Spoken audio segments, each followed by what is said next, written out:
Hola, hola. Ahora sí. Perfecto. Bien. Fundamental que se escuche, sobre todo Julián. Bueno, primero quiero pedir un aplauso a Julián López. Bienvenido a la nueva parte del ciclo. La verdad que para nosotros es un orgullo, estamos muy satisfechos de que un escritor de la talla de Julián esté hoy acompañándonos. Desde el primer momento que nos contactamos, hace 6 meses, por ahí que venimos, bueno, tuvo una muy buena predisposición, muy amable, siempre con amor, Julián, la verdad que para sacarse el sombrero. Me tocó esta grata tarea de presentarlo a Julián.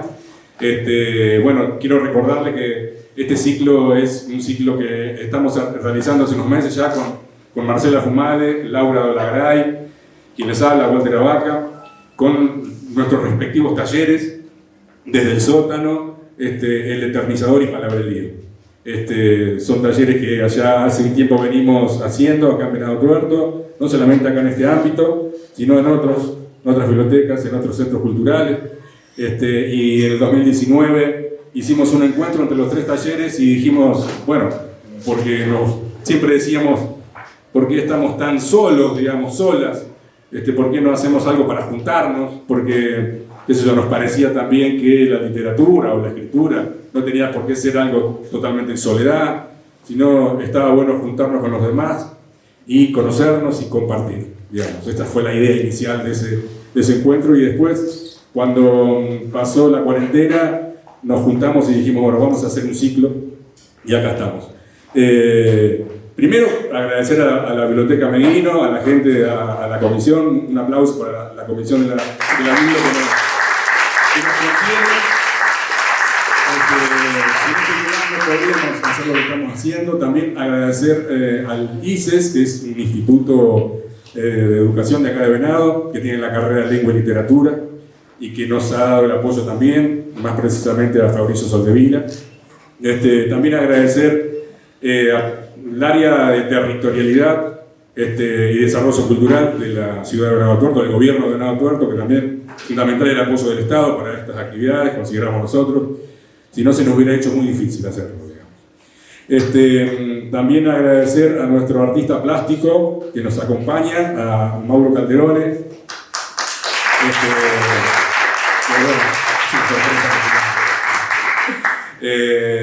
Y bueno, no sé, me queda alguien para agradecer a la isla. Bueno, y a todos y a todas ustedes que vinieron, un aplauso para ustedes mismos.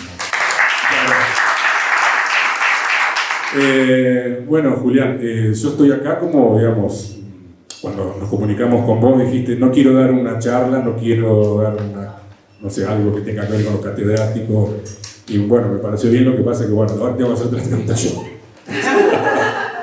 Bueno, recién estábamos con Juliana acá en el patio, estábamos viendo las instalaciones, más o menos contando la historia de este lugar.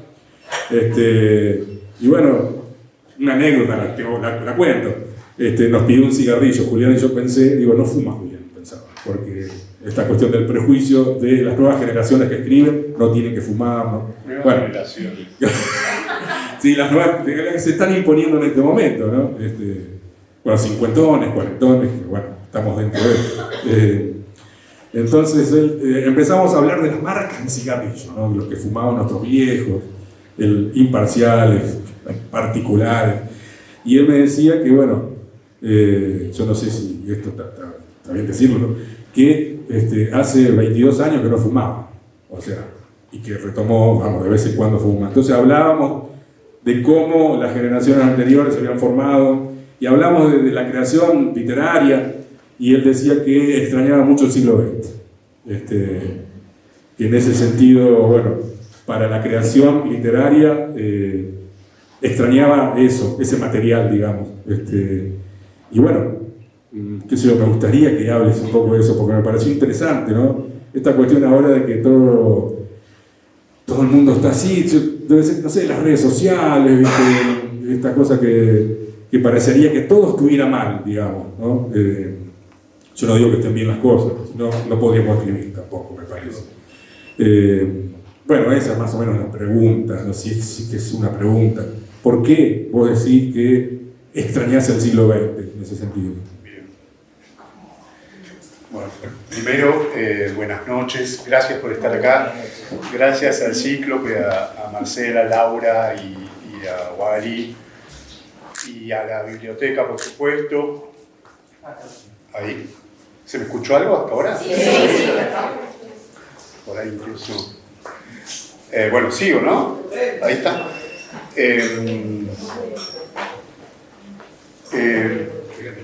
Tiene un poco que ver con esto que recién decía Wally. Marcela me contaba el origen de la biblioteca recién cuando llegué. Y cuando me propusieron venir acá, enseguida yo asumí que iba a ser una charla. Pero en algún momento se dio me sugirieron algo de que yo diera una charla, qué sé yo. A mí en general no me interesa eso, porque básicamente creo que no tengo demasiado para decir. Y porque lo que más me gusta, lo que más me gusta de lo que me dio a mí la escritura, a mí me cuesta mucho hablar en términos de literatura, entonces digo escritura, fue encontrarme con gente y hacerme amigos y amigas y amigues, la reunión, ¿no? Porque la escritura, sabemos acá, quienes escribimos es un acto de mucha soledad, de una soledad muy hermosa y fundamental para el acto de escribir. Y una soledad hermosa y también difícil muchas veces. Entonces estos espacios me parece que son para conversar, que para dar charlas están las universidades y me resulta muy estimulante tener contacto con gente que lee y con gente que escribe y tener ese rapport que es difícil de tener, sobre todo, bueno, en Buenos Aires todo el mundo escribe. Yo vivo de dar talleres y agradezco que todo el mundo quiera escribir. A mí me sorprende que tengo que decir que no tengo lugar en los grupos, porque todo el mundo escribe. Se puso de moda escribir, afortunadamente, para los que vivimos esto. Y mucho de la escritura, mucho de lo que pasa en los grupos, tiene que ver con el contacto entre los escribientes. Y con descubrir qué tipo de relaciones establecemos cada uno con la idea de la escritura. Y en ese sentido, me parece que el siglo XXI es bastante enemigo de todas estas cosas. La idea de las redes sociales que yo uso y que después en muchos casos me lamento de usar, sobre todo en Twitter, que me pongo muy nervioso y un poco amargo. Todo tiene como un ritmo muy veloz y muy de resolver todo ya y muy de instalar una imagen de uno mismo, de escritor, yo pienso esto. Todas cosas que en algún plano están bien para circular, si a uno le interesa circular, pero en otro plano comen mucha energía de la posibilidad de este otro tipo de cosas. O de la posibilidad de acumular material íntimo para que después se convierta en escritura. Y entonces en ese sentido yo le decía a Walter que extraño el siglo XX y yo espero que esto no salga en las redes, les pido por favor discreción. Si mis amigas se llegan a enterar que volví a fumar, me cagan a trompadas. No volví a fumar, pedí un cigarrillo, no merezco esto que me hizo. No voy a poder volver a Venado Tuerto. No había venido nunca y Venado Tuerto es un nombre que desde que soy chico me tiene muy fascinado. Tengo una idea de relato que todavía no escribí porque es demasiado truculenta. Voy a contar la idea porque es solamente una idea por si alguien se anima y le quiere. Es alguien que va a una plaza con un amigo y se echa en el pasto, se sienta y pone la mano hacia atrás y toca algo húmedo y piensa que es el solete de un perro y cuando ve se da cuenta que es un ojo. Y empieza todo un derrotero, tiene un amigo que tiene un laboratorio que puede analizar el tipo de ojo que es, no saben qué ojo es. Y finalmente, por supuesto, era el ojo de aquel venado. Y hay una cuestión con con las miradas, las visiones que tienen esas células de un ojo que todavía está tibio y que no se entiende. Así que si alguien se le anima al relato, lo leeré encantado. Bueno, entonces el cigarrillo, todas esas cosas que hacen mal a la salud se puso de moda en el siglo XXI, empezó a circular el discurso de la buena salud, entonces todo lo que hacíamos era, nos íbamos a morir. Ahora nos vamos a seguir muriendo, pero diciendo que no hay que fumar. En una de mis novelas, en la edición de Los Mamíferos, yo tengo una escena donde el protagonista dice: quiero fumar, quiero esa medida del tiempo, ¿no? Un cenicero que se va llenando de colillas a medida que transcurre la noche del encuentro.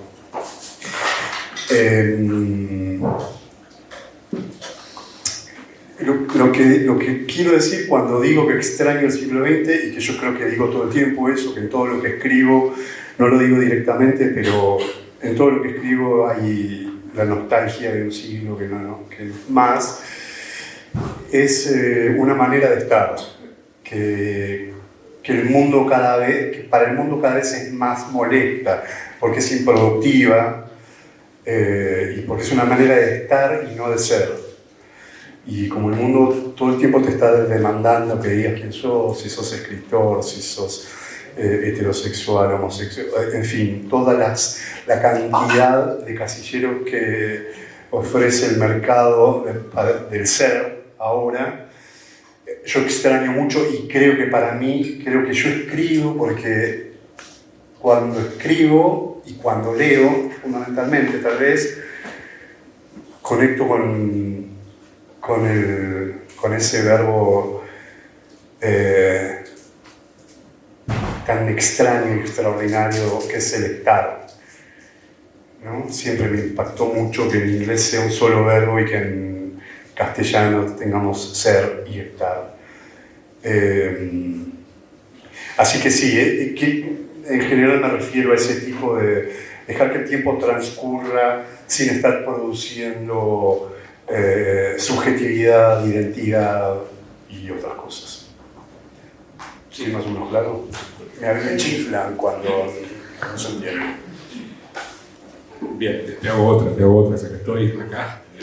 Bueno, también recordamos que Julián tiene 2 novelas, Una muchacha muy bella, La ilusión de los mamíferos, y también 2 libros de poemas, Bien armado y Meteoro. Así es. Bien, si yo pensaba cuando recorría tus publicaciones y estudiaba, tu vida, qué sé yo, por ejemplo a Bien Amado recién hablábamos también de la circulación de los libros, de la llegada de los libros a los pueblos, a las ciudades, sobre todo a los pueblos, ciudades como esta, que tenemos que ir a ciudades más grandes para conseguirlos, y yo pensaba que no tenías tu inicio en la literatura la publicación fue con Bien Amado. Sí. Cuando yo no tenía noción de ese libro, pensaba, hablando un poco de la narrativa poética, que yo he leído y que te han adjudicado ese estilo, por ejemplo, ¿no? No sé si estás de acuerdo. Bien. Entonces pensaba, después de leer las 2 novelas, fue natural llegar a Meteoro, porque tenía que ser un libro de poemas, porque la narrativa de las dos novelas, como por ahí dicen, y yo, tomo, es una narrativa eminentemente poética, y es una novela, ¿Cómo manejas eso? Salir de la novela clásica, que muchas novelas no tienen la narrativa poética. ¿Lo tomaste de dónde? ¿Es un nuevo estilo? ¿Cómo lo hiciste, En principio, eso es algo que me preguntan mucho. Es cierto que mis 2 novelas publicadas tienen claramente una tensión hacia lo lírico, ¿no? Es evidente que es así, y lo trabajé así. Conscientemente, cuando empezó a aparecer el material, no es que dije voy a escribir una novela lírica, empezó a aparecer el material y cuando uno empieza a percibir qué clase de material es, bueno, empezás a trabajar en el sentido de fortalecerlo o de trabajar para que se manifieste plenamente. Pero no toda mi escritura es así. Yo no tengo mucho... Yo escribo, básicamente, no... Y el texto mismo te dice qué es, qué necesita y qué forma tiene. Y es algo que yo trabajo mucho en mis grupos de clínica de narrativa en general, que es algo que a veces tomo robo, porque soy un bruto en ese sentido del psicoanálisis, ¿no? de la escucha. No es la interpretación, es la escucha. Es aprender a escuchar, porque en la escucha está lo que después coagula en la interpretación. Entonces, cuando uno empieza a escribir, lo que yo entreno y lo que sugiero que se entrene es tratar de escuchar lo más fielmente posible qué pide el texto. Y en ese sentido, cuando vos entrenás eso, después empezás a trabajar en pos de eso. Y es cierto, repito, que mis dos novelas tienen una tensión lírica y poética muy descarada, te diría. Pero no toda mi escritura es así. Y siempre escribí poesía. Yo empecé, te diría, escribiendo poesía cuando era chico. Y tuve una adolescencia fascinado con el cuento, supongo que básicamente por la lectura de Cortázar. Yo leí Bestiario a los 13 años y me quedé así fulminado, y después leí algo de Borges, El informe de Brody, creo. Entonces entré, y además creo que era generacional. En mi época, cuando era pibe, toda mi juventud fue escribir cuentos. Y ahí no había nada de esa tensión poética, y de hecho la novela que estoy intentando terminar ahora, si bien es difícil que mi escritura se despoje de lo poético y de lo lírico totalmente, bueno, no, es distinta en ese sentido, no está inclinada particularmente a la poesía. Pero en general me dicen, tu narrativa es poética y tu poesía es narrativa. No es una decisión, viste que uno escribe lo que puede. Si uno, claro, si no uno escribiría Romeo y Julieta, el Hamlet. O sea, uno escribiría las cosas que uno escribe, directamente Don Quijote. Entonces, cuando aceptás que escribís lo que podés, trabajás para que eso que podés escribir sea lo más pleno posible. Y para que un texto sea pleno tenés que conocerlo. Es medio básico, no es medio general, porque ¿qué es conocer un texto? Bueno, yo insisto en la idea de la escucha. En mis talleres no se lee, la gente no pasa el texto, se escucha. Hay gente que se incomoda y que dice, necesito leer porque me pierdo, y yo, perdete tranquilo nomás. El texto solo te va a decir por qué te perdiste, dónde te perdiste, y entonces ahí hay que ir a buscar algo. Y a mí me funciona para mí, yo escribo básicamente con una idea de música. Yo voy siguiendo, el texto me suena y me entrego a eso. Y esa es la manera que propongo de trabajar. Entonces ahí, otra vez, ni es poesía, ni es lo que es, y después vamos viendo en todo caso. Y en el momento sí, tenés que empezar a definir, entonces bueno, esto es un libro de poesía. Ahora que estoy pensando en un libro de poesía, lo pienso una vez que ya tengo material que fui juntando en el tiempo. Y en general, la idea de un libro de poesía es justamente como un sedimento. Se empieza a armar una vez que tengo bastantes textos acumulados y alguna lógica empieza a circular sin que yo la busque particularmente. Y esto funciona acá, hay como un aire común, una temática común. La novela es distinta, la novela te toma una historia y te toma Estoy pensando ahora en una novela que a mí me encanta de Roque Larraqui, la última, que, Dios mío, no hay que envejecer, muchachos. Bueno, la última novela de Roque Larraqui, el no sé qué nacional, Dios mío, qué espanto. Lean a Roque Larraqui si no lo han hecho. A Roque le encanta la arquitectura y vos ves ahí un enamorado de la arquitectura. Bueno, me encanta cuando descubro eso. Entonces una novela puede aparecer por la idea de la contemplación de la arquitectura de la década del 20 en Buenos Aires. No es siquiera una historia. ¿Cómo se llama la novela de Roque Larraqui? La telepatía. Sí, sí. ¿Cómo es? No, lo busqué. Bueno, te íbamos a dar un premio. Ahora que confesaste, el premio queda en la biblioteca. Bueno, ¿son contemporáneos los libros de Roque Larraqui con la ilusión de los mamíferos? Sí. Porque arquitectura en la ilusión de los mamíferos hay mucha, digamos, en el recorrido que hace. Sí, absolutamente. Bueno, el barrio. Sí, a mí también me fascina. Se nota. Sí. La idea de la arquitectura, Roque más exquisitamente, más el tipo sabe mucho y reconoce. A mí me agarra como una arquitectura general de la ciudad. Yo quería, cuando escribí La ilusión de los mamíferos, yo adoro Buenos Aires. Me parece una ciudad increíble, de una belleza descomunal y una ciudad horrible también, ¿no? Violenta y mala onda. Y una ciudad donde la desigualdad es cachetazo todo el tiempo. Pero me enamora siempre. Yo adoro Buenos Aires. Entonces siempre quería escribirle una novela a Buenos Aires. Y cuando empecé a escribir La ilusión de los mamíferos, que es este encuentro de los tipos, me di cuenta, es esta la novela. El fondo es Buenos Aires. Entonces sí, ahí tenés también una idea de temática que no es de la peripecia narrativa. Es como una textura, es como, sí. Bueno, ¿ves? Los libros llegan de maneras muy... Siempre te diría que vos descubrís en lo que escribís cosas que te preocuparon mucho durante muchos años.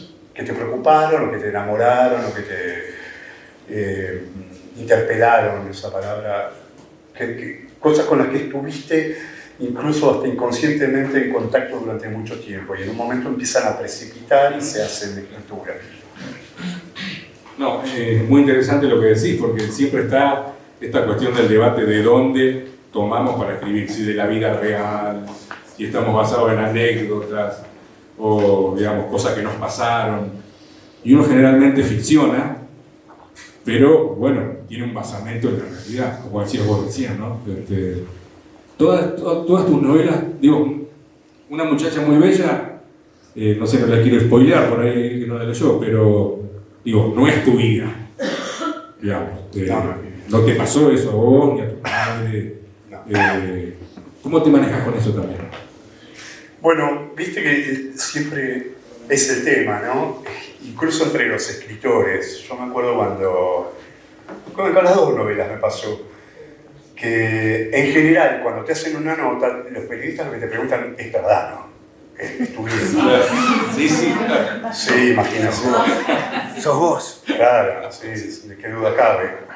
Voy a escribir una novela que me gané la lotería. Sí. Porque la idea de ficción es una idea muy compleja que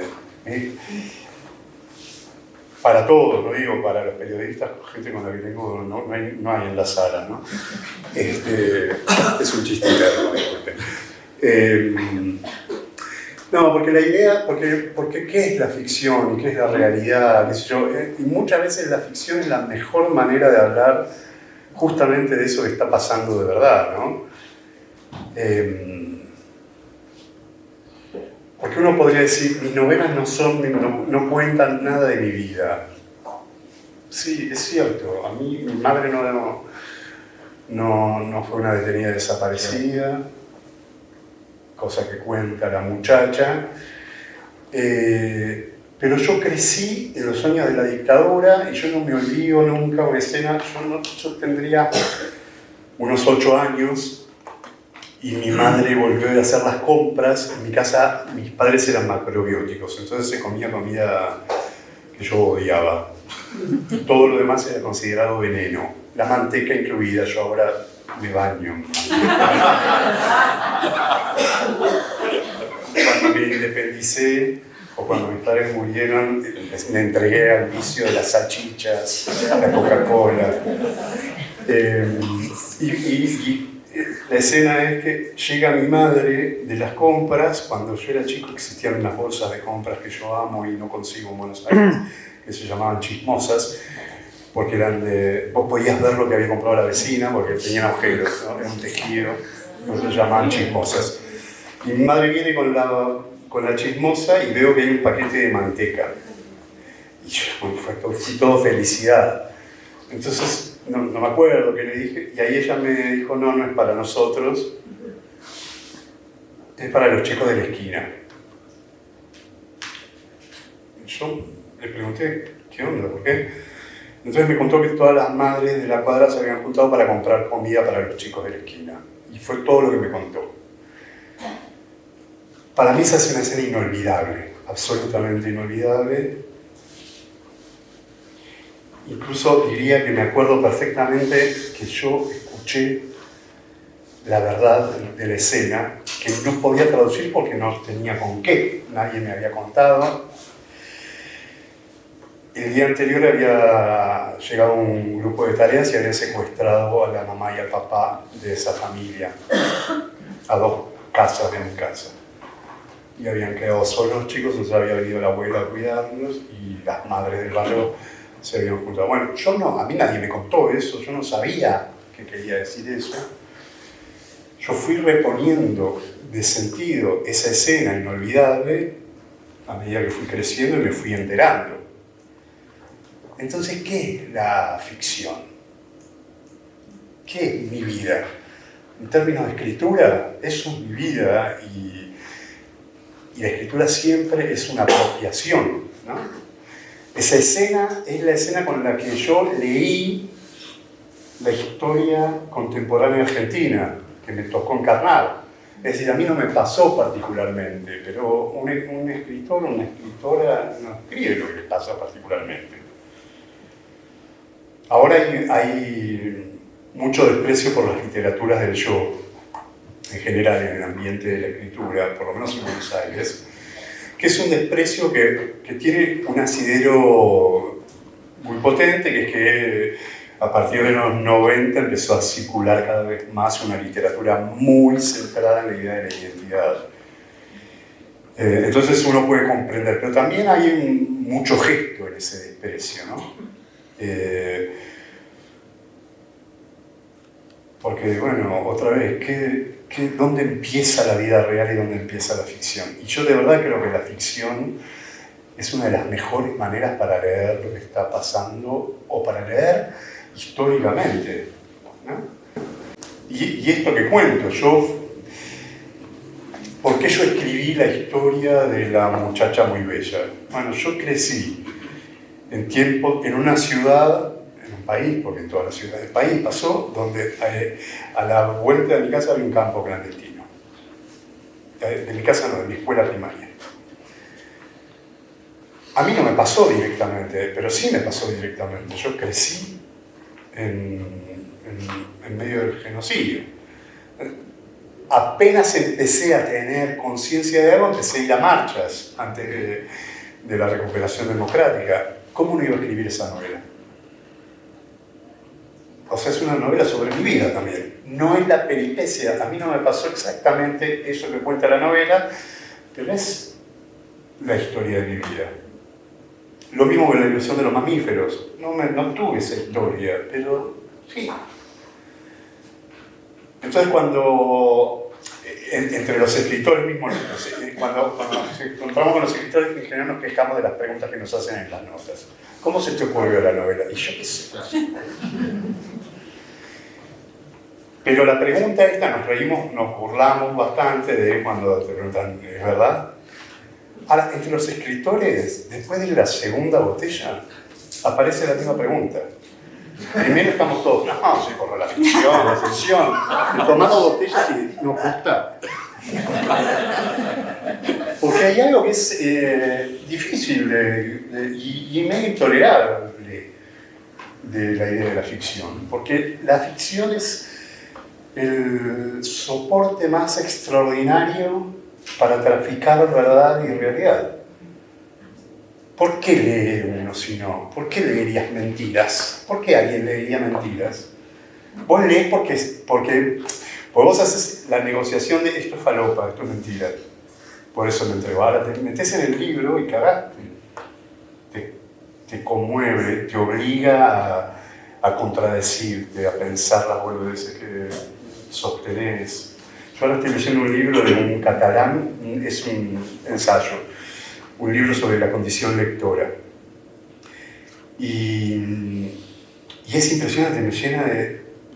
Es un libro, es como una diatriba contra la metafísica, ¿no? Y lo putea mucho a Heidegger y qué sé yo. Y yo me doy cuenta cuán acelerada tengo la metafísica, que siempre estoy pensando en términos de algo trascendente. Odio eso, lo detesto. Intelectualmente te diría, me paro en contra de eso, pero sin embargo pienso en esos términos. Entonces este libro me está... lo leo y me lleno de bronca. Por eso es extraordinario leer, ¿no? Porque te obliga a estar en contacto con vos profundamente.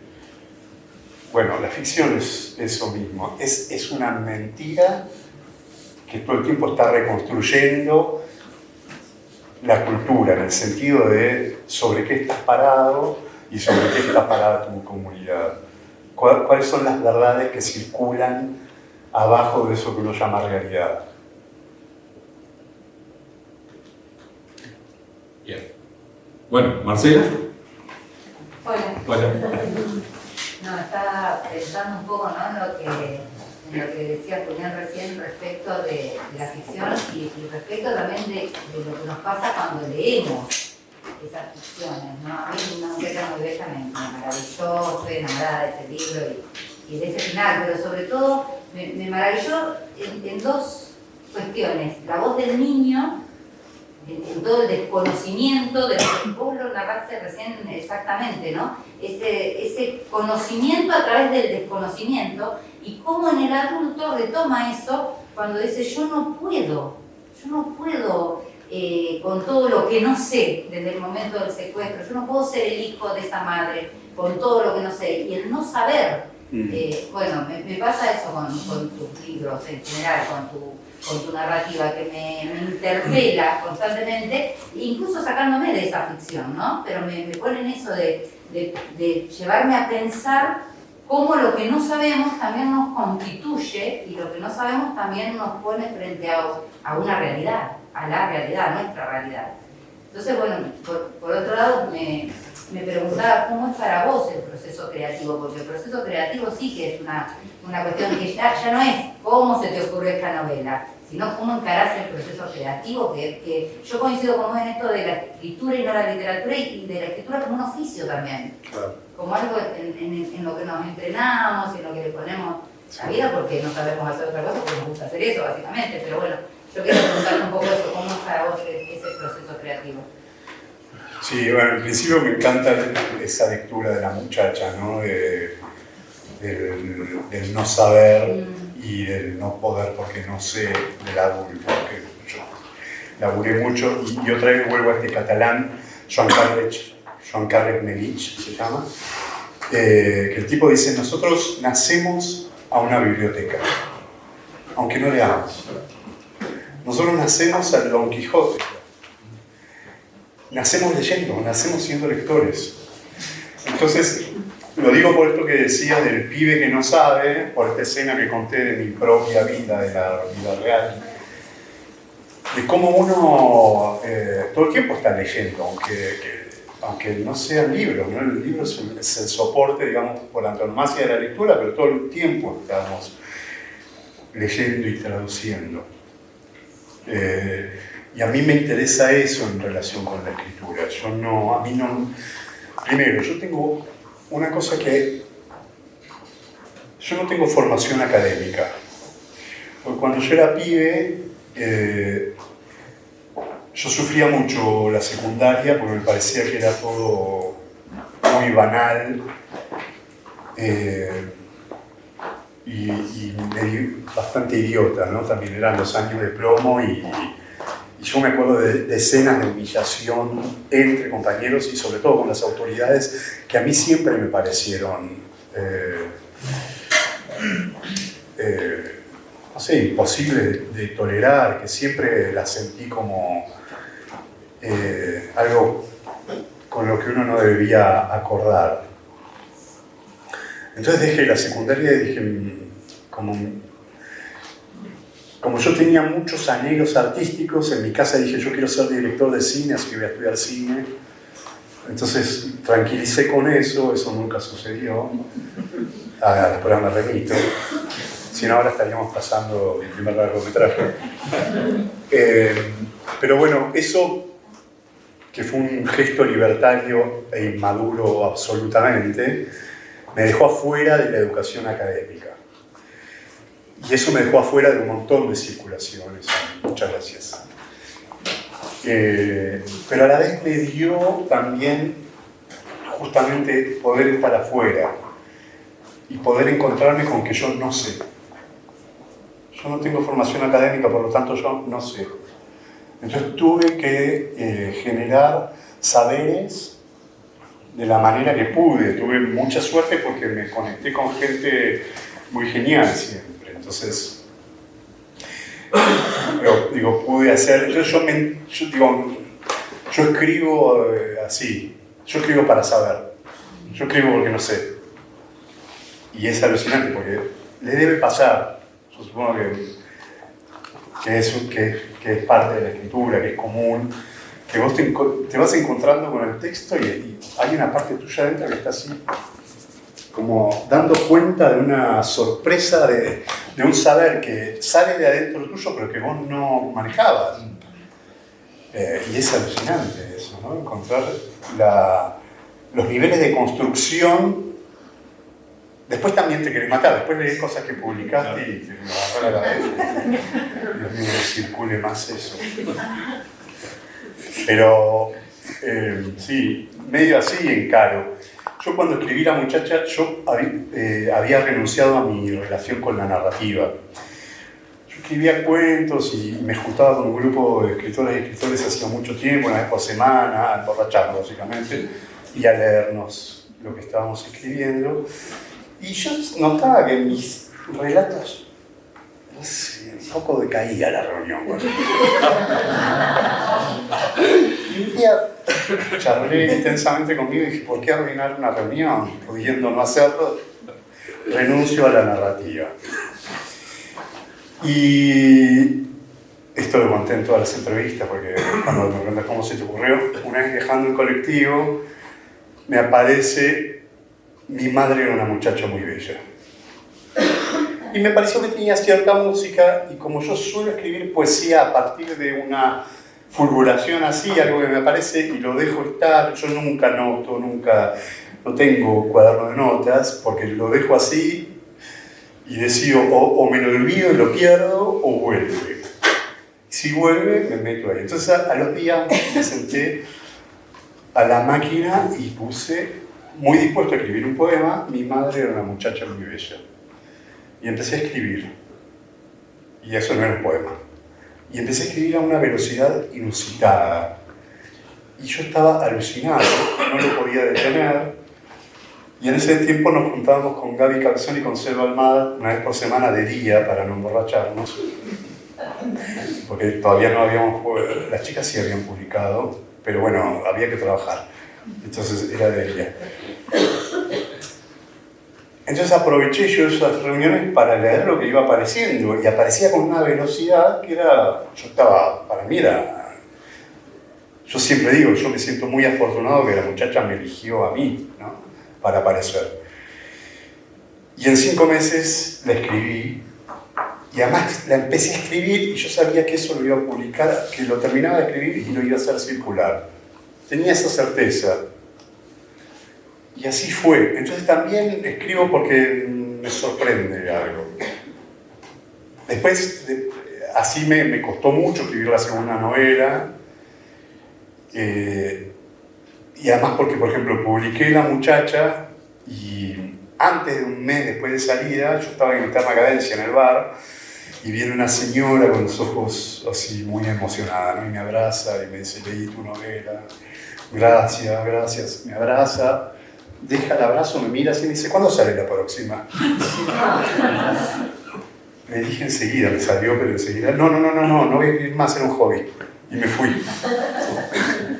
Y empecé a sentir así eso, que tenía que escribir la segunda novela, otra vez me costó mucho y le di muchas vueltas. Y estuve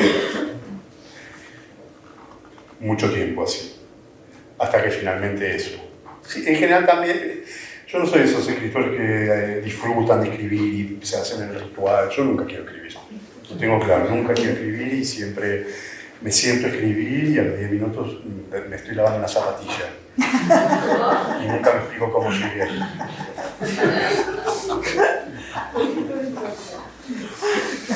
Así que mi oficio es, se nota que no tiene formación académica.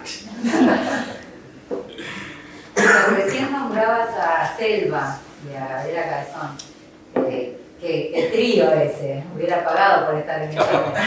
Pero contanos un poco de la experiencia de Carnes Argentinas, que me parece maravillosa y todo el tiempo que han mantenido ese, y que es un poco una inspiración también del ciclo.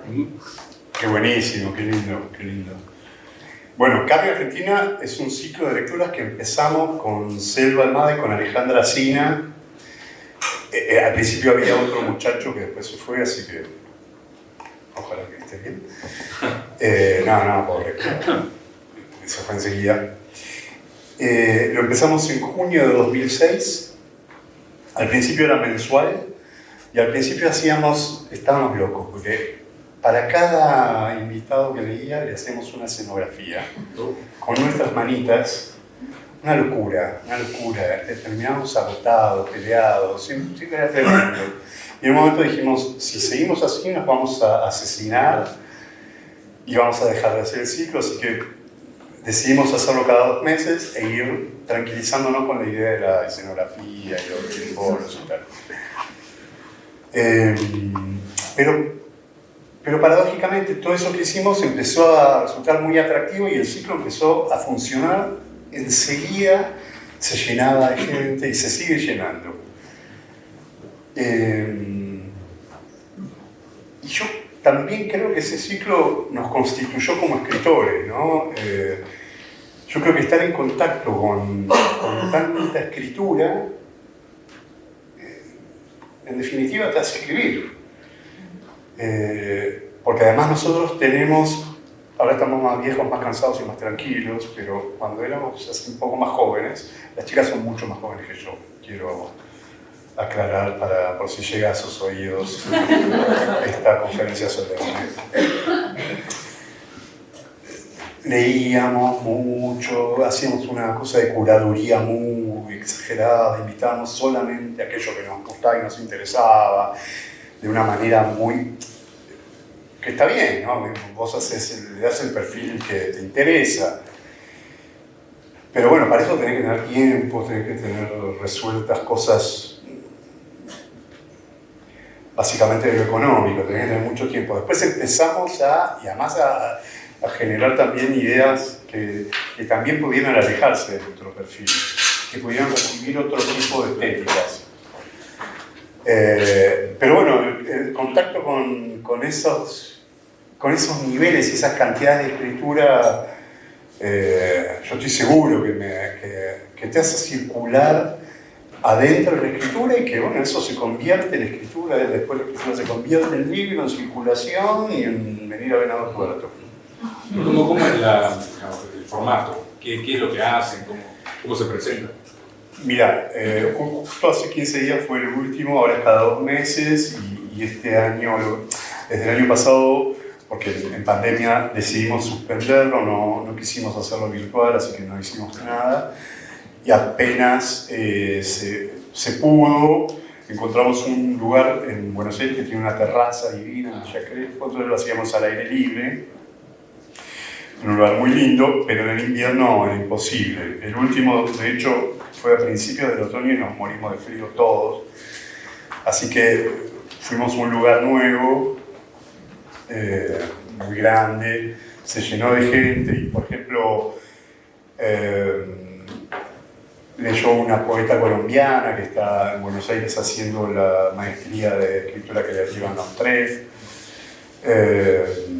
Leyó Georgina Orellano, la presidenta de AMAR, el Sindicato de Mujeres Meretrices Argentinas, que acaba de sacar un libro, Puta Feminista, que fue un momento extraordinario.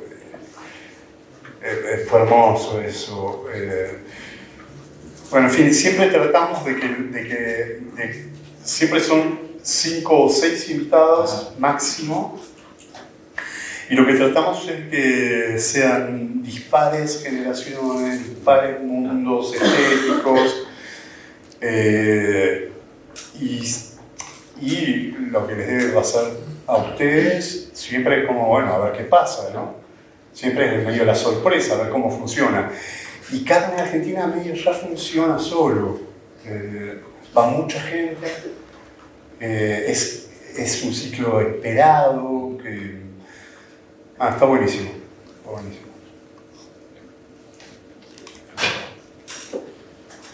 Bueno, no sé, nos gustaría que por ahí si hay alguna pregunta, porque si no empiezo con la pregunta de periodista. El momento de las preguntas del público, sí. Yo los comprendo, es tremendo, es un momento muy amargo.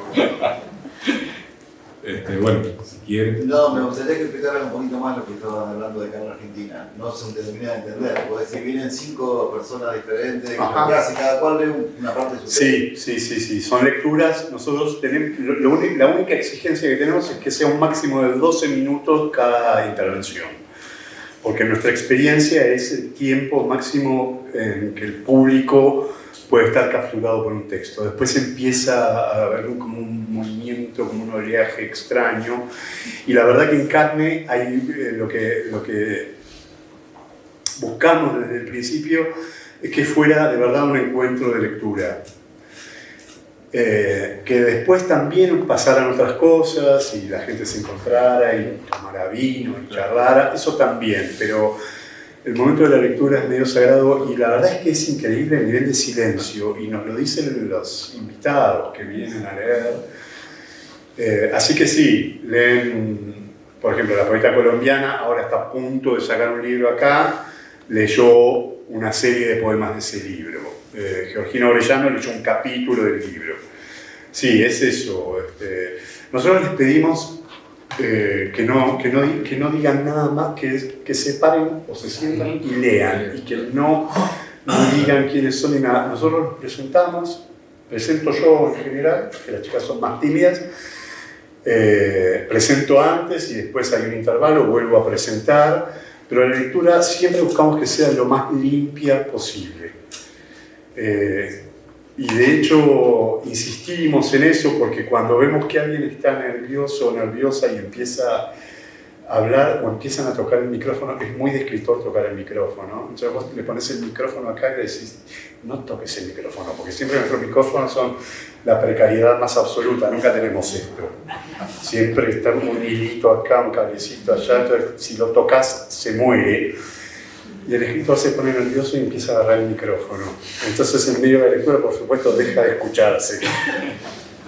Así que por eso somos bastante hinchas con que no hables mucho, a menos que tengas realmente...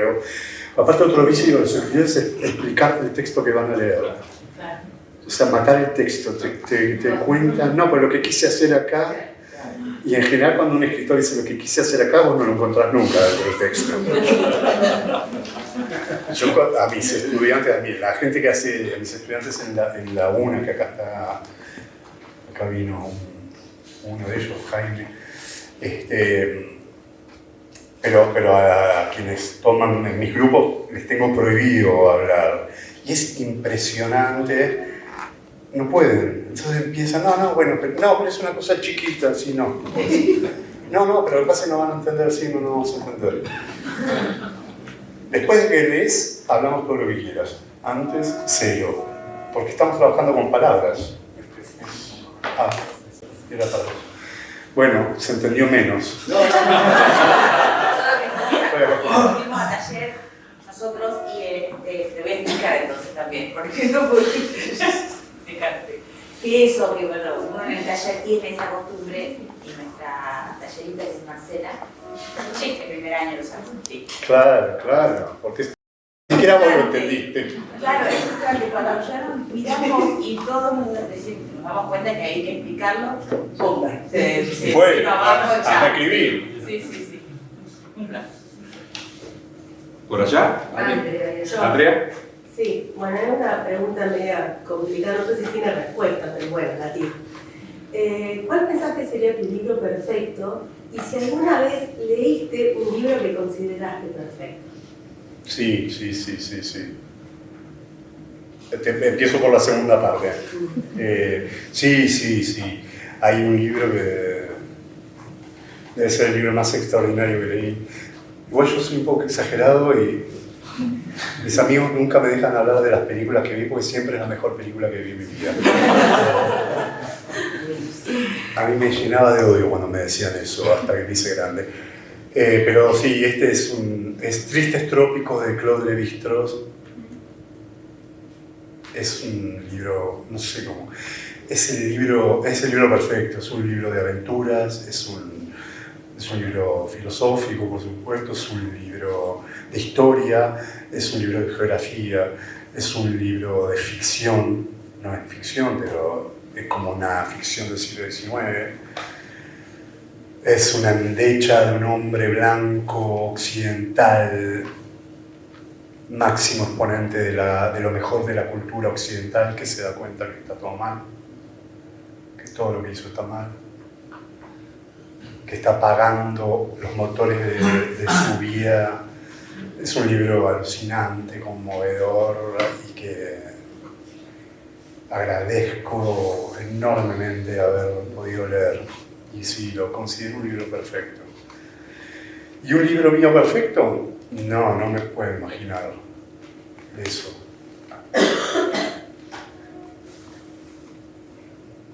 Mira, hace poco estuvimos en Rosario con Sonia Scarabelli.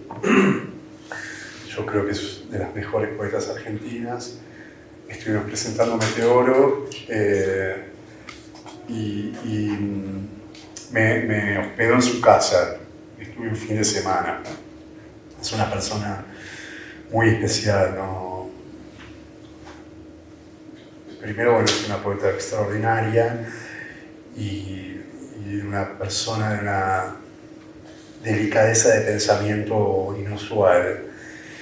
Y hablamos mucho, tuvimos muchas charlas así sobre la escritura. A mí no me gustan los libros que están dedicados, cuando el libro dice para mi tía Susi. En general no me gustan que el escritor aparezca. Ahora, cuando vos escribís, todo eso que no te gusta lo haces indefectiblemente. Entonces, mi primera novela está dedicada a mi tía Elia, como a 5 personas por lo menos. Y no me gustan los poemas dedicados. Considero también gestos del escritor que nunca me gustan. No me gustan. Bueno, el único poema dedicado de Meteoro está dedicado a Sonia Scarabelli. Quiero decir, tenemos mucha afinidad, entonces hablamos mucho y un poco los dos coincidimos en una idea que, en relación con esta de la idea de lo perfecto, que hay que escribir cada vez menos. Yo ahora no sé bien qué quiere decir eso que pensamos. Sin embargo, yo lo sigo sosteniendo, pero como a medida que vos entablás una relación más profunda con la escritura y con el contacto con las palabras, cada vez se te revela más lo complejo, lo difícil, lo interesante y extraordinario, ¿no? Y eso medio te deja en un lugar de mayor silencio.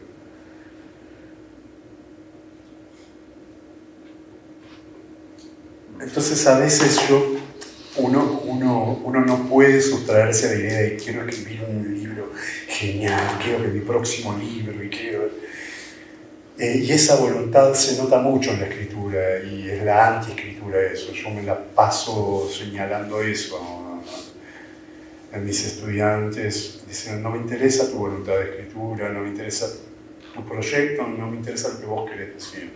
Yo quiero ver qué dice el texto. Y para eso es necesario aprender a hacer silencio. Entonces, supongo que un libro que se acerque a algo satisfactorio es un libro macerado en esa idea de silencio y un libro que diga lo que tiene que decir y no más que eso. Que no construya, es raro porque que no construya más al autor, ¿viste? Ahora que a mí hace unos años me llamaron de un programa de radio muy famoso, había desaparecido un avión malayo, un avión de Malasia, ¿se acuerdan? ¿No? Y me llamaron, Julián, te llamo, soy productora de bla bla bla, te llamo, ¿podés salir en 5 minutos a la radio? Bueno, qué sé yo, yo estaba en mi casa, así que podía, sí, no, porque te queremos preguntar qué pensás que le pasó al avión malayo.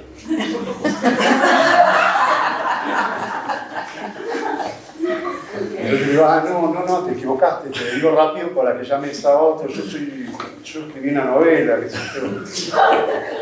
No, sí, una muchacha muy bella, sí, ¿a vos qué pensás que pasó al avión malayo? Ahora los escritores, ¿viste? Son como una figura que hablan, me incluyo, ¿no? Yo leo mis entrevistas y me quiero matar. Hay una construcción de la figura del autor muy rara, muy exagerada. Entonces, por un lado hay eso, hay como una veneración de los escritores, que por supuesto, como toda exageración tiene su lado contrario. A la vez yo creo que hay, y vos lo ves mucho en redes, sobre todo en Twitter, hay mucho desprecio a los escritores, disfrazado de otra cosa. Entonces esto de la literatura del yo, te tiran así, porque tu libro es literatura del yo, lo que te están diciendo sos un boludito.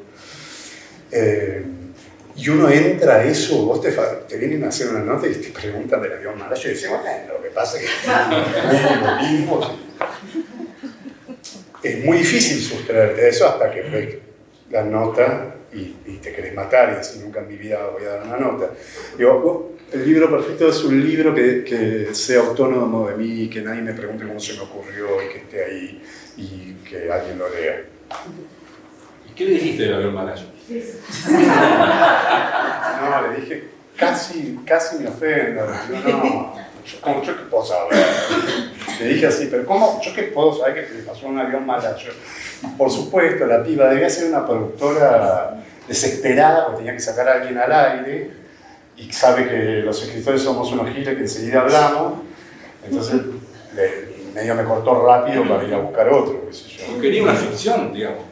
Quería que le dijeras algo, que inventes algo, digamos, sí, como escritor.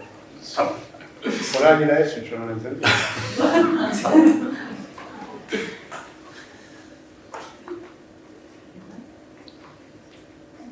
Yo quiero preguntar. Hay una película de Almodóvar en la que la protagonista es escritora y toma frases de los libros que va leyendo y después los madura para utilizarlos ella. Ajá. Hay uno que arranca diciendo indefensa frente al acecho de la locura. Me gustaría saber si vos tomás algo de otros autores en ese sentido, no para plagio ni nada de eso, o si esperás simplemente que baje la musa inspiradora para arrancar. A ver, un poco todo eso, como soy, ya dije, creo que quedó clarísimo sin que lo dijera, soy vago, siempre estoy esperando la musa. Es el estado natural de mi vida, estar esperando la musarela, sí. Sí, como dice este autor catalán que conté que estoy leyendo, todos nacemos en una biblioteca. Entonces todo el tiempo estás reescribiendo lo que leíste. Y todo el tiempo... De hecho, este libro que dije, perfecto, Tristes Trópicos, de Claude Lévi-Strauss, yo sé que estoy, y de hecho puse una cosita en la novela que estoy terminando ahora. Porque claro, la lectura te hace, te dispara, ¿viste? Sí, es inevitable que hagas eso. No lo hago por ahí, no es que abro el libro, cosa que me parece que está perfecto y que hay que robar. Que la escritura se llama, ¿cómo se llama? Tiene un nombre eso, bueno, o la tercera edad. Intertextualidad. Se dice choreo. No, es una cosa. Yo no lo hago directamente por vago, básicamente, porque estoy así mirando a ver cuándo baja. Pero sí, siempre se escribe a partir de lo que uno ya leyó.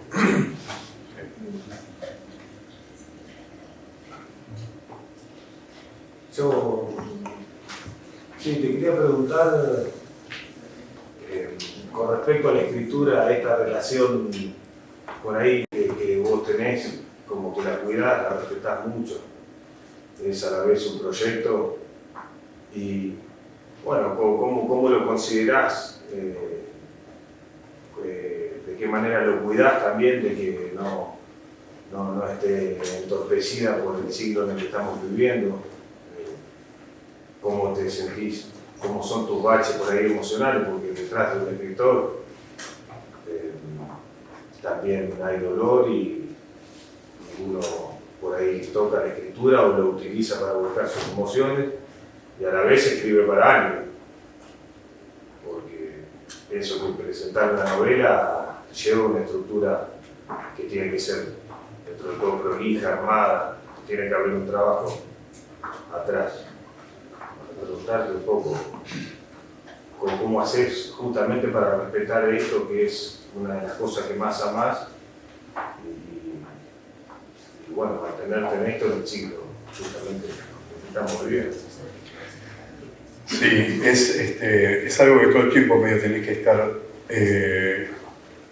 diseñando, porque por un lado, cuando escribís y te va más o menos bien y firmás un contrato con una editorial, la editorial te alienta a que escribas lo próximo y que publiques con ellos lo próximo y hay mucha gente que funciona muy bien así.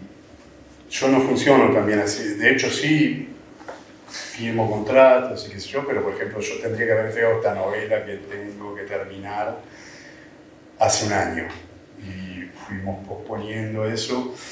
Y por un lado, eso está mal para mí porque supone demoras y como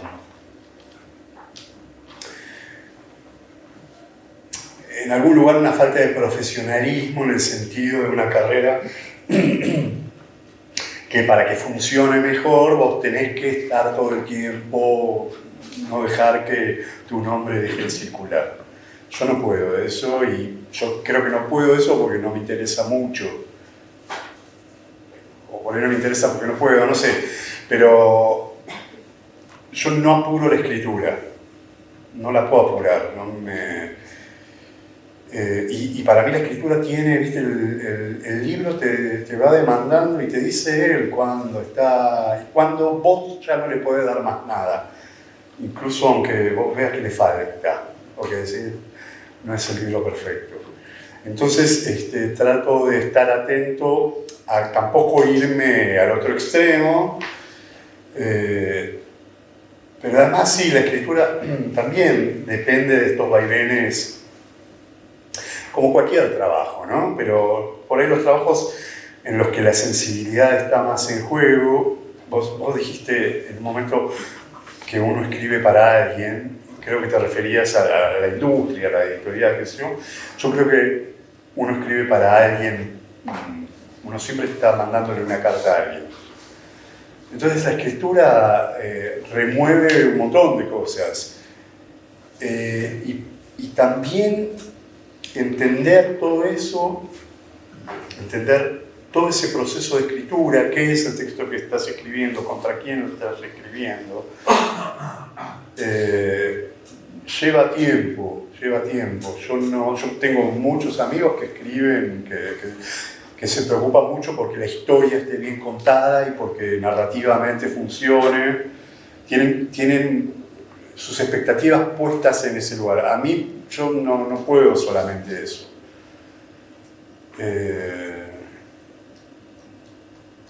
Así que supongo que eso es, viste, cada escritor debe tener su orfebrería personal, ¿no?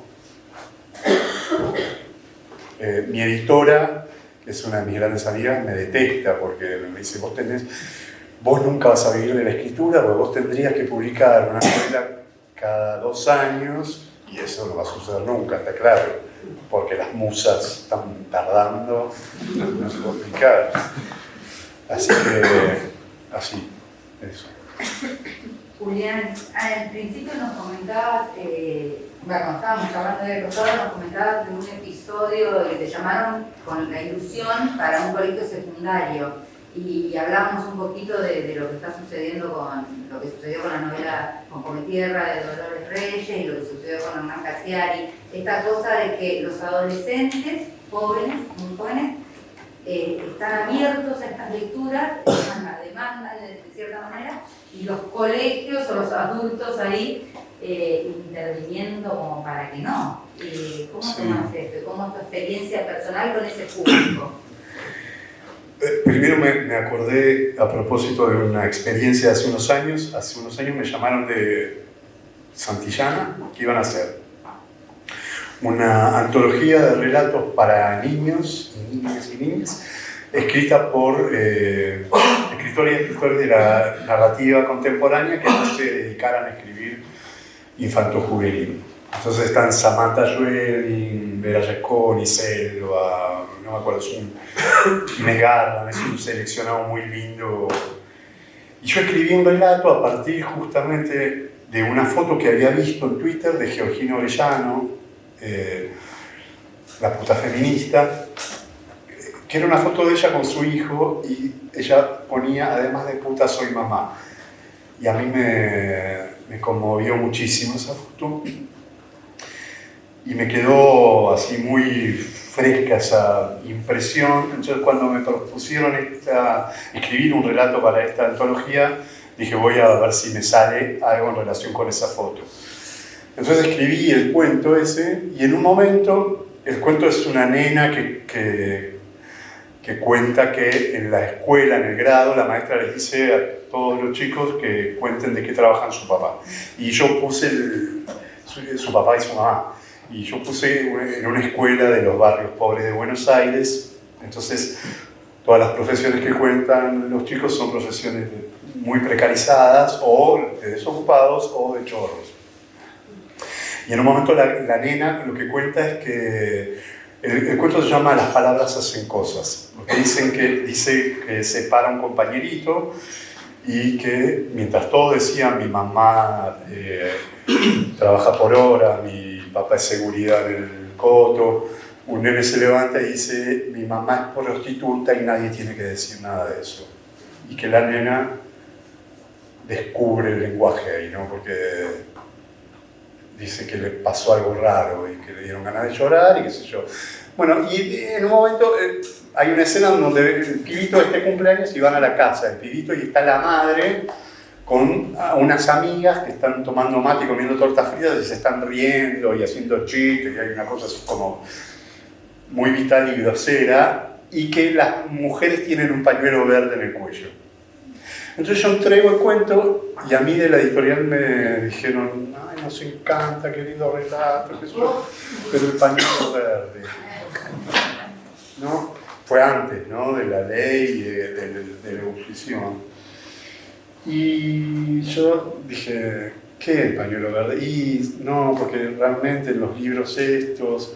Y ahí me enteré que la literatura infantil, que es la única rama de la literatura que da guita, porque entra a las escuelas, entonces se vende mucho, y las eligen los consejos de padres en comunión directa con las editoriales. Lo que me decían, no va a entrar este relato. Así que sacale por favor lo del pañuelo verde. Yo al principio les dije, no lo voy a sacar.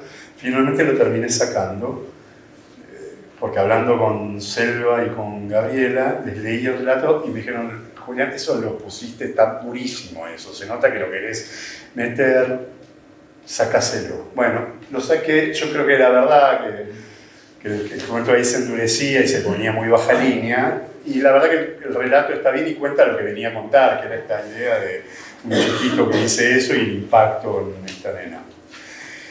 Entonces ahí me enteré que así circula la literatura, o sea que circula con censura previa hace años. Así que tampoco me sorprende tanto lo que pasó con Dolores y lo que pasó con Cassiari en San Juan y lo que va a pasar cada vez más. Ahora vos decías algo de la reacción que va a haber, digamos. Porque, bueno, yo creo que en Argentina se viene realmente una reacción conservadora brutal, como en el mundo, ¿no? En lo que pasó con la Corte Suprema norteamericana, yo creo que fue una señal de la reacción del patriarcado, y que eso es a nivel planetario. Vos contabas lo de Margaret Atwood, que dijo, yo les avisé. Sí, uno no se puede sorprender tanto, porque si uno es lector y está leyendo lo que pasa, hace unos días leí una noticia de un fiscal norteamericano que iba a perseguir a una médica de otro estado donde el aborto es legal porque le había hecho un aborto a esta nena de 10 años que fue el quilombo de la Corte Suprema. Es decir, que de un estado donde prohibieron el aborto va a perseguir a una, o sea, de otro estado, o sea, que ni siquiera la ley ya es garantía. Yo creo que eso va a pasar. Es el espanto, ¿no? No, digo, se me ocurre, ¿cuál va a ser nuestra reacción? Digamos, es una cosa nuestra, no sé, el pueblo, la gente, la escritura, puede llegar a servir para algo, no sé. Yo no tengo ninguna idea, ahí la tengo hace mucho de trascendencia de la escritura. En todo caso, lo que puede hacer la escritura es en otro plano, es en la lectura. Y entonces, pero no tiene que ver, creo yo, no tengo ninguna expectativa en ese sentido y me parece que hay que despojarse de esas ilusiones sobre la escritura.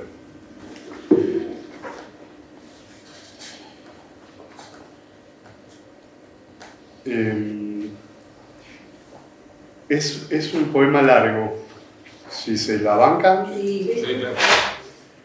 Porque a mí me parece que este es el poema medio central del libro. Ahora voy a cruzar los brazos. Es temprano en la mañana y estoy sentado en una silla, en la cocina, al otro lado de la ventana, de cara al invierno. Estoy sentado en una silla, en esta habitación, detrás una hornalla que prendí cuando todavía era oscuro. Flamea su hoguera extraña. No hará nada por mí, más que dejarme saber que aún cuando muera habrá un fuego inútil para lo propio, quizá portador de una mecánica que sirve a un fin que no puedo comprender, que no puedo siquiera atisbar. Ahora voy a cruzar los brazos. Durante mucho rato contuve la cabeza entre las manos, mientras los codos soportaban ese peso. Durante mucho rato sostuve la congoja que esta mañana, bien temprano, volvió presentes los 85 cuerpos, la interminable saga de la impunidad, la interminable fantasía de justicia. La mañana es ahora plana, luz pálida entre nubes de un cielo blanco. Voy a cruzarme de brazos, sí. Hace rato que aprovecho el cordel de la tristeza, un buen rato que tiro suave de él para llorar también porque no termina de elegirme el varón del diastema. Un cordel que llegó cuando clareaba, antes de esta planicie, cuando el mundo fue iluminado por un sol perpendicular de sangre fucsia, un febo masculino y fragante, capaz de despertar mi gratitud, la celebración de mi fortuna, el dedo humedecido sobre las páginas que pasan y confían mis anotaciones, las páginas en las que oculto y muestro el secreto de mi reino, los tesoros de mi dote sin mundanidad, las gracias que poseo en el linaje del silencio, inmateriales, esplendentes, tal vez incompartibles. Ahora voy a cruzar los brazos por delante para proteger al caballero que palpita. Voy a poner en cruz mis huesos y mi piel, cada músculo que porfía un antebrazo y otro antebrazo, el fluir de los humores en cada vena, cada estuario de arterias ínfimas, los océanos ajustados entre las células, toda la intención de mi tropa reunida. Ahora hay que defender el bastión, protegerlo de la tristeza irremisible de estar vivos. Ser buenos, hablar con dulzura, recordarle que es solo un niño alegre y que está bien que desparrame su dicha cercada por la oscuridad, que se oiga su risa en el jardín, que construya su trono en la confianza de sus incontables posesiones, que conquiste el mundo, que se enfrente valeroso al umbral de las sombras y brame desde ahí para llamar a las lobas, a formarse uno junto a otra, músculos fieros, colmillos solidarios como los codos, para aullar juntas y aturdidas, temerarias, frente a la tempestad que ruge. Esta silla en la cocina es hermosa, una joya que el frío cincela, una estalactita de cristales que caen, residual del cielo, y se forman en vez del tiempo silente para que pueda sentarme a decir mi oración. Gracias, silla, alabada seas. Ahora sí, voy a cruzar los brazos. Mi madre y mi padre están detrás de mí, parecen revueltos, desconcentrados. ¿Quieren ya estarse un poco quietos y dejarme el aire? No puedo estar todo el tiempo girando, dando vueltas para atestiguarlos, para que se estén tranquilos y sepan que no los suelto. A ver, mamá, un momento. Nunca se calla esa interminable hilera del pasado. Nunca deja de gritar el silencio que aturde. Tenemos la culpa de ser judíos. Enfilados hasta el monte y más abajo del mal muerto, nunca dejan de mirarme, de mostrarme su desprecio. No voy a poder vengarlos, mueran ya de una vez. A ver, papá, un momento. Los tuyos están de espaldas ahí detrás, no nos miran, se meten en sus casas pobres, dentro del frío asturiano, no nos miran, no van a decir acá está el nieto que le dimos a la luz. Piensan que soy un hijo de otra tribu y se ofenden cuando beso hombres. Pero no estés triste, papá, yo te beso. No estemos tan enojados, mamá, yo te miro azul y entiendo. No había nada que pudiera haber hecho para ser vos. Pero qué pena no haber podido salvarte del destino. Ahora tengo esta silla que se fue haciendo. No estaba aquí cuando quería sentarme, se fue haciendo. Entonces puede ser que comprenda la hornalla cuando no la necesite, cuando puede decir, el fuego. Pero ahora tengo esta silla en estas palabras, una oración al mundo material que cae en agrupaciones de moléculas estables, las moléculas más estables, una piedra ínfima invisible con otra piedra ínfima invisible, con otra piedra ínfima forman la gran roca de la experiencia. Pero ahora en esta silla, esta solidez,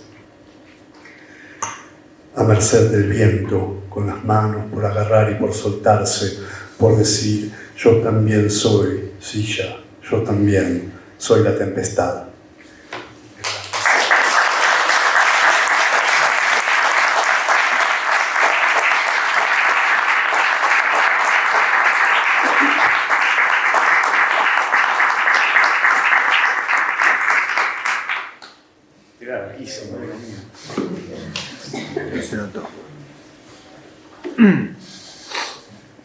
Sí, ¿otra pregunta? No, vamos a hacer, te hace seña de que le vamos a entregar el... Bien, bueno, vamos a convocar a...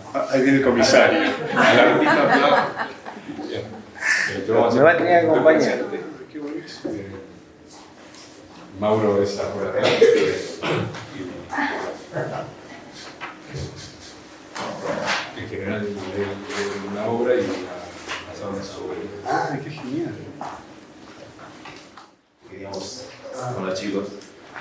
entregar un trabajo, una monografía anual. Qué buenísimo. Espero que te guste, sea logrado. Gracias. Tamaño amable. Muchas gracias. Bueno, a ver, Mauro, ¿ves?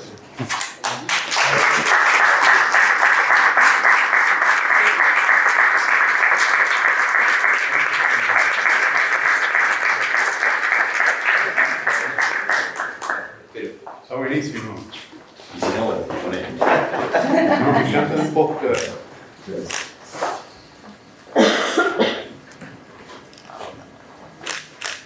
Muy bien. Algo del ciclo. Ahora del ciclo, pero sacamos el juego y ya Dale. terminamos. Perdón por la traba.